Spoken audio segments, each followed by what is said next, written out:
मिरची आपण चिरून घेतोय. हे रताळ्याचा आपण चाट बनवतोय. तर ते मी 2 शिट्ट्या देऊन उकडून घेतले आणि साल काढून घेतले. तर त्याची आपण आता पोळी करून घेऊ. बटाट्यापेक्षा रताळे जास्त हेल्दी म्हणतात. त्याचा ग्लायसेमिक इंडेक्स कमी असतो.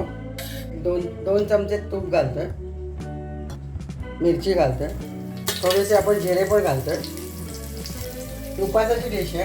रताळ्याच्या पोळी जे उकडून घेतलेलं आहे ते आपण परतून घेऊ. तर थोडंसं आपण मीठ घालणार आहे, थोडीशी जिरेपूड. ते 2 मिनटं परतून घेतले तुपावर. तर आपण ते काढून घेऊ. त्यात आपण आता थोडीशी कोथिंबीर घालूया, लिंबाचा रस घालूया, थोडासा चाट मसाला घालूया, थोडे डाळिंबाचे दाणे घालूया. आपण त्या सर्विंग प्लेटमध्ये काढून घेऊया.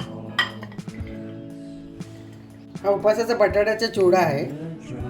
शेवसारखं याच्यावर घालूया. थोडीशी डाळिंबाची दाणे, थोडीशी कोथिंबीर. त्याच्याबरोबर आपण अकंपनीमेंट म्हणून थोडेसे शेंगदाणे आणि खजूर ठेवले.